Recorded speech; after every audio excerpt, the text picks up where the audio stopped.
Halo, halo, Assalamualaikum warahmatullahi wabarakatuh. Selamat pagi, siang, dan sore. Ketemu lagi dengan saya Yudi Prabowo. Kali ini kita akan membahas materi berikutnya mengenai mata kuliah basis data, algoritma, dan pemrograman di program studi rekam medik dan informasi kesehatan Poltekkes Malang. Berbicara masalah logika percabangan, nanti kita akan mempelajari bersama-sama logika percabangan yang sering digunakan terutama di bahasa pemrograman, bisa PHP, bisa VB, DLP, dan sebagainya. Pada prinsipnya eh, logika percabangan dengan if then itu mirip antara bahasa pemrograman satu dengan yang lainnya. Nah, namun kali ini kita akan membahas menggunakan bahasa pemrograman PHP. Kita sertakan juga nanti pada video ini praktek sedikit bagaimana membuat program kecil dengan perintah if then. Jadi jangan lupa kalian praktekkan ya supaya lebih mendalam dan memahami materi kali ini. Baik, slide berikutnya kita mulai dari suatu alur program sederhana yang tanpa percabangan. Kita lihat di sini bahwa suatu program atau script program itu dibaca dari atas sampai dengan ke bawah. Ya kan? Jadi setiap statement-statement itu di compiler atau di interpreter oleh interpreter perintah apa yang harus dilakukan. Sebagai contoh di sini ada 3 perintah yaitu menampilkan output yang pertama selamat pagi, selamat datang, sampai jumpa, selesai. Artinya nanti ada 3 kalimat yang akan muncul di layar pada saat perintah itu semua dijalankan. Nah, ini alurnya sangat sederhana dari atas ke bawah. Namun di slide berikutnya alur program yang dikombinasi dengan percabangan. Jadi di suatu ketika di dalam alur program itu ada yang nanti di baris tertentu mungkin ada perintah atau statement yang memerlukan percabangan. Sehingga kalau digambarkan seperti ini, yang pertama tampilkan atau cetak perintah yaitu kalimat selamat pagi. Yang kedua tampilkan kalimat selamat datang. Namun setelah itu ada satu kondisi di mana percabangan ini menanyakan apakah mau keluar. Nah, kuncinya dalam percabangan ini ada 2 pilihan, true or false atau uh, yes or no, ya kan? Anda sudah makan? Yes. Anda sudah makan? No. Bukan Anda sudah makan? Yes, but I'm enggak gitu ya. Artinya jawabannya itu satu atau nol kalau dalam sistem digital. Oke, sebagai contoh ada satu kondisi di mana sistem ini memberikan penawaran atau pertanyaan kepada user, misalkan apakah mau keluar? Jawabannya kalau iya, maka di sini ditampilkan perintah sampai jumpa lagi. Kalau tidak, di sini tidak jadi ke luar, kemudian selesai. Sehingga kalau di eksekusi perintah atau alur program ini tetap menampilkan 3 kalimat, ya kan? Selamat pagi, selamat datang, sampai jumpa. Kalau itu jawabannya ya, atau selamat pagi, selamat datang, tidak jadi keluar kalau jawabannya adalah tidak. Mungkin masih bingung ya, ya nanti kita akan bahas lebih dalam lagi. Namanya percabangan, kata percabangan ini mirip dengan pohon ya, tree. Artinya pohon itu bercabang bisa atau rantingnya itu mungkin cuma sederhana, tunggal, nah, atau mungkin rantingnya yang sangat banyak, bercabang dan saling bercabang. Nah, itu namanya konsep percabangan. Nah, berbicara mengenai percabangan if, di dalam PHP aturannya seperti ini. Bentuk yang paling sederhana dari percabangan adalah if saja. Biasanya digunakan saat hanya ada satu tindakan yang harus dilakukan. Bentuknya seperti ini. Jadi ini tag PHP, kemudian if kurung buka kondisi, kurung tutup, kemudian apa ini? Kurung kurawal ya. Kemudian di dalamnya adalah eksekusi kode ini. Sebagai contoh, jika kondisi benar, maka eksekusi kode yang ada di dalamnya. Kondisi bisa kita isi dengan nilai boolean atau bisa buat pernyataan untuk menghasilkan nilai boolean. Kalau diimplementasikan, kondisi ini berisi apa sih? Kondisi ini berisi apa ya, pengukuran untuk melihat atau memilih dua pilihan, memilih satu dari dua pilihan, ya kan? Sebagai contoh, di sini ada variabel namanya total belanja yang isinya adalah 150.000. Nah, kemudian ada kondisi di sini. Jika total belanja lebih besar dari 100.000, maka perintah berikutnya adalah eho, Anda dapat hadiah, ya kan? Anda mendapatkan hadiah. Itu perintahnya seperti itu. Jika tidak, artinya jika kurang dari 100.000, barangkali 50.000, berarti tidak akan mendapat apa-apa. Tidak akan mendapat kata atau kalimat Anda dapat hadiah ataupun apapun. Jadi hanya blank. Ya. Lanjut. Oke, sehingga kalau dijalankan akan muncul tampilan adalah seperti ini. Nah, percabangan dengan kondisi N. Jadi percabangan itu nanti bisa bertingkat, ya kan? Bisa kondisinya bisa menggunakan tabel logika yaitu N atau OR. Namun kita bicara di sini lebih dalam lagi menggunakan N, ya. Sebagai contoh di sini kondisi saat login. Jadi contoh potongan skrip ini adalah skrip yang akan validasi atau mengecek apakah login yang dimasukkan oleh user itu benar atau salah. Ya, di dalam aplikasi pada umumnya kita sering melihat bahwa dua kolom yang harus kita masukkan yaitu username dan password. Ya kan, artinya apa? Artinya kedua-duanya itu harus betul, gitu kan? Username-nya betul, password-nya betul, berarti hasilnya true. Jadi true and true sama dengan true. Ingat kan tabel logika itu yang menggunakan N? True and true sama dengan true. True and false sama dengan false. False and true sama dengan false. False and false sama dengan false. Ya, itu tabel logika untuk N. Untuk OR beda lagi. Setiap kali ada posisi salah satunya benar, maka hasilnya benar. Contoh, true or true sama dengan true. True or false sama dengan true. False or true sama dengan true. False or false sama dengan false. Sama beda dengan N ya. Perbedaannya di sini. Nah, oke, kita lihat di sini.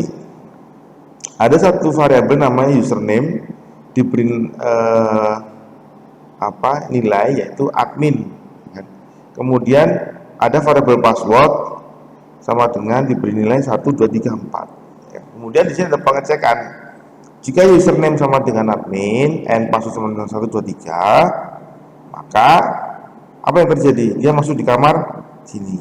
Nah, setelah masuk di kamar sini, dia nggak boleh masuk di kamar sini karena pilihannya hanya satu dari dua pilihan itu. Hasilnya satu dari dua pilihan itu kan. Nggak boleh setelah masuk ini.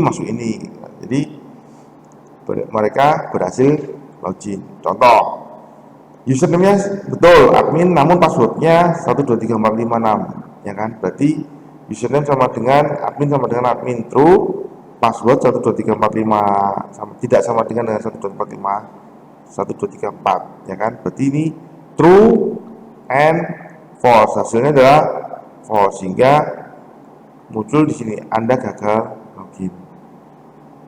Punya bayangan ya? Misalkan kalian sedang atau akan login ke email kalian yang pakai Gmail itu, ya kan? Pasti ada pertanyaan akunnya apa, harus setelah akunnya apa, passwordnya apa. Passwordnya benar, akunnya salah, pakai orang lain, ya salah gitu kan. Jadi benar-benar akun dan passwordnya harus sama. Sehingga kalau passwordnya dan password dan username-nya sama, berarti dia masuk ke perintah ini. Mungkin tidak hanya muncul kalimat versi login, tapi ada perintah berikutnya apa. Nah, itu ada di bagian ini. Next, nah, contoh lagi percabangan mengenai kasus pemilihan mahasiswa berprestasi, ya kan? Syaratnya misalkan tinggi badan minimal 160, IPK minimal 3,2. Kemudian ada usia kurang sama dengan 20 dan sebagainya gitu ya. Nah, di sini kalau menggunakan logika percabangan N ini seperti ini. Jadi saat diinputkan tinggi badan dan IPK-nya, kedua-duanya harus terpenuhi kondisinya. Apakah tinggi badan minimal, berarti kalau lebih dari 160 bisa ya, atau sama dengan 160 itu bisa. Juga apakah IPK lebih dari 3,2 atau sama dengan 3,2, kalau itu semuanya terpenuhi berarti dia kondisinya adalah true ya kan. Kalau tidak terpenuhi false.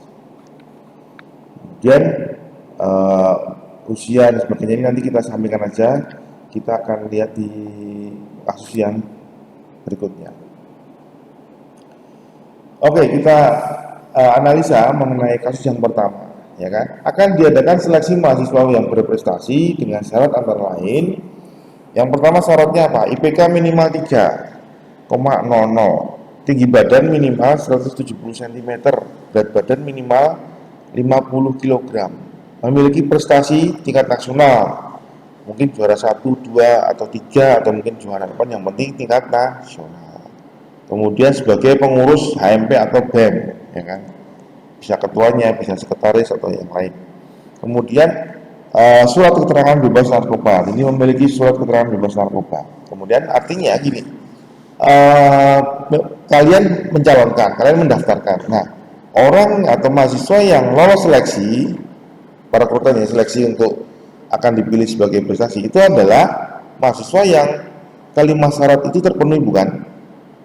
Artinya kalau salah satu aja tidak terpenuhi, harusnya mahasiswa itu tidak masuk ke seleksi atau tidak lolos seleksi, maksud saya. Ya kan? Contoh misalnya gini, IPK sudah 3,5, betul. Kemudian tinggi badan sudah 175 cm, lolos. Berat badan 55, lolos. Juara taekwondo nasional misalkan, juara 3, lolos. Ya kan? Kemudian pengurus BEM, meskipun mungkin hanya bendara atau wakil, lolos, namun tidak memiliki surat keterangan bebas narkoba, ya sudah, berarti akhirnya dia tidak lolos kan gitu kan. Atau sebaliknya, memiliki IPK 3,5, prestasi nasional juara 1, misalkan pengurus BEM, ketua BEM, punya surat keterangan bebas, namun tinggi badannya 168, berarti kan gagal untuk lolos seleksi kan. Nah, jadi benar-benar kondisinya semuanya harus true atau terpenuhi. Kita lihat di sini. Nah, kalau kita lihat dari pohon percabangan seperti ini. Jadi kondisi pertama ini dicek apakah true or false. Kalau true berarti masuk ke kondisi berikutnya atau ikut ke seleksi berikutnya. Kalau false sudah dia gagal, terhenti di sini.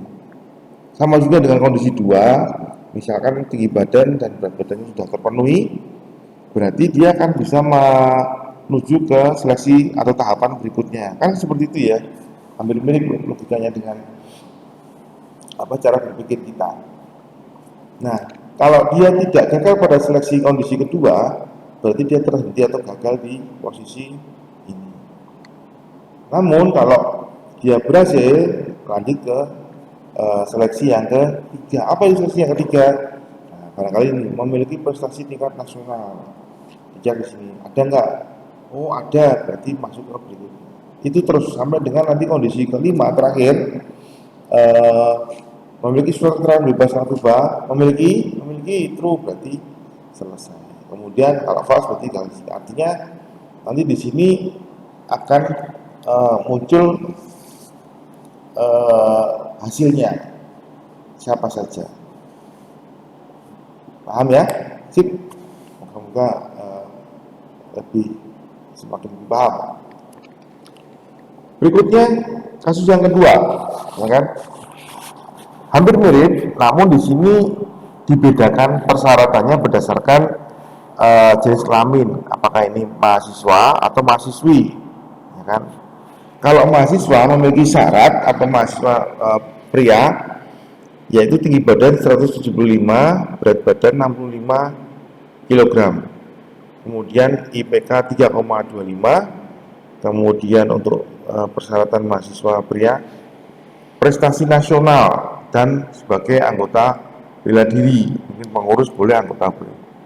Itu persyaratan mahasiswa pria. Kalau mahasiswa perempuan atau mahasiswi, tinggi badan minimal 165 cm, berat badan 50 kg, IPK 3,00, prestasi itu nasional, kan? Nah, kita lihat skema atau pola percabangan, diagram percabangannya seperti ini. Jadi perbedaannya di sini di mana? Yang pria cuma ini ya, menjadi anggota bela diri kalau yang mahasiswi tidak dipersyaratkan.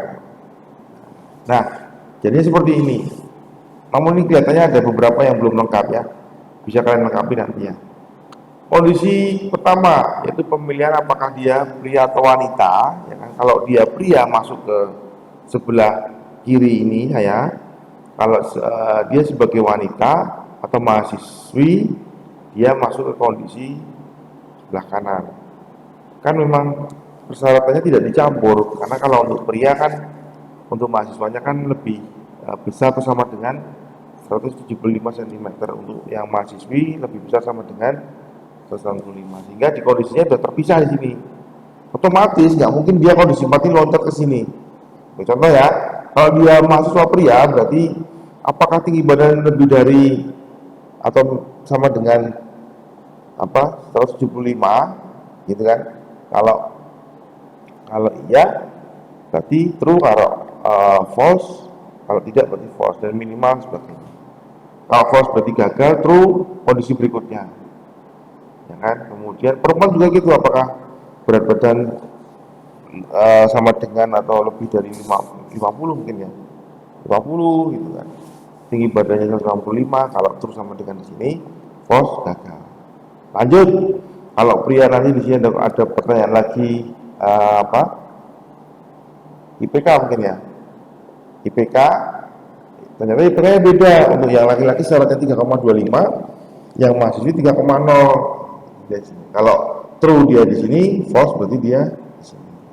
Nah, bedanya di sini, kalau di mahasiswi saat pada kondisi yang keempat atau persyaratan yang keempat selesai, yaitu masalah apa tadi?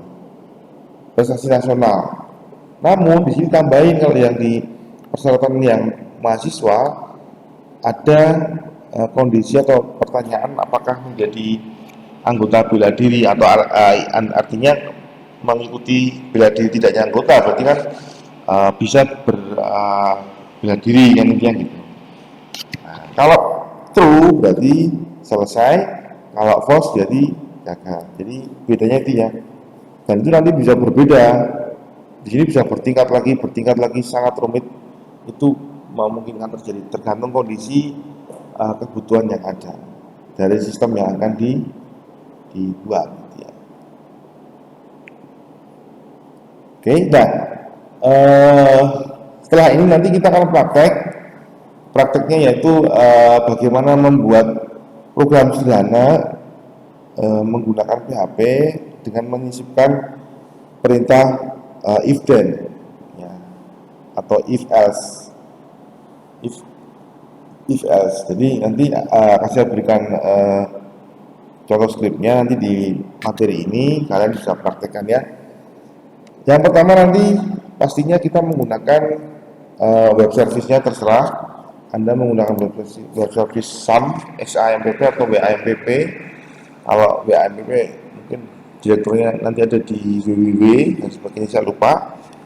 Kalau yang SAM, yang pertama pasti kita aktifkan dulu servisnya, atau mungkin untuk instalasinya mungkin kalian bisa melihat referensi di YouTube atau di Google bagaimana cara install web service-nya.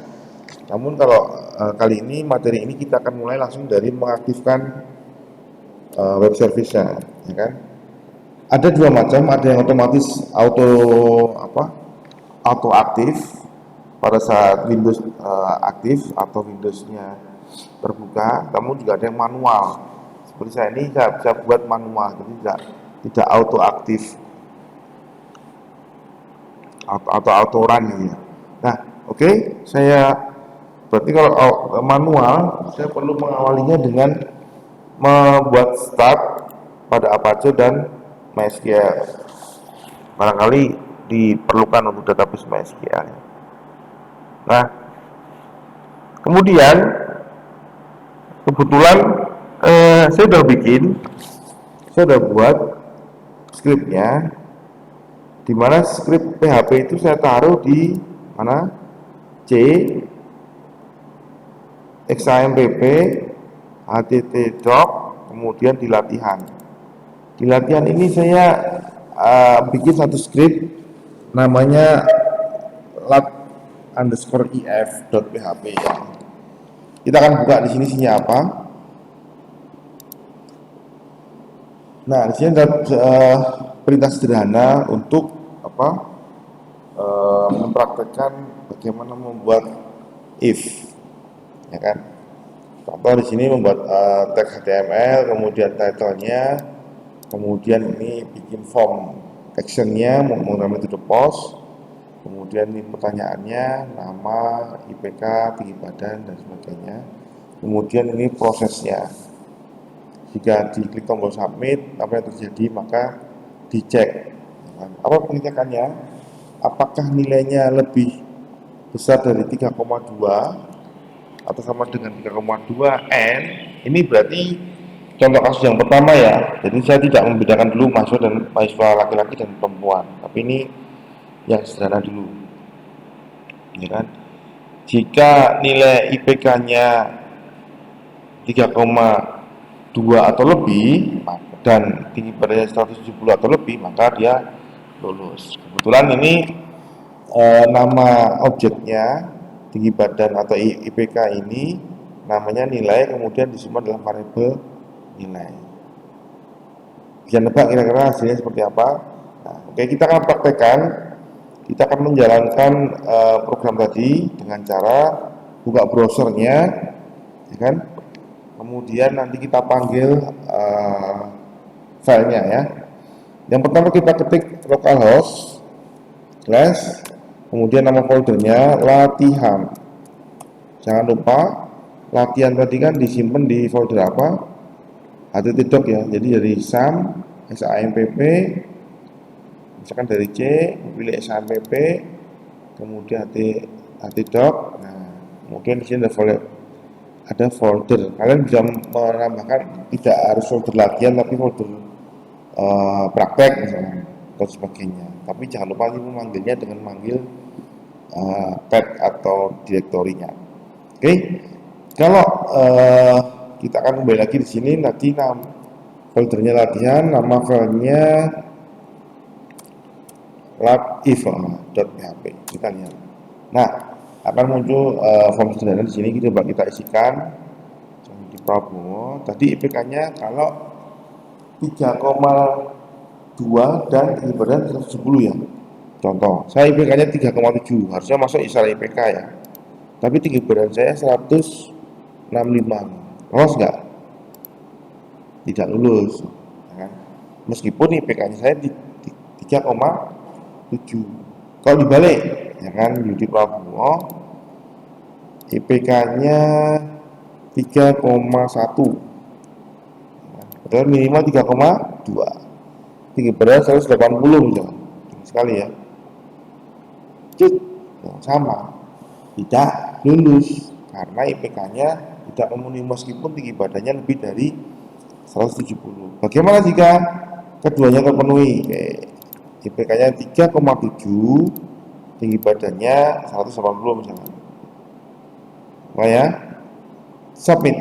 Nah, Anda lulus. Oke, kalian coba ya di sini, mungkin nanti kembangkan juga. Nanti soalnya juga di UTS mirip-mirip logika gitu aja.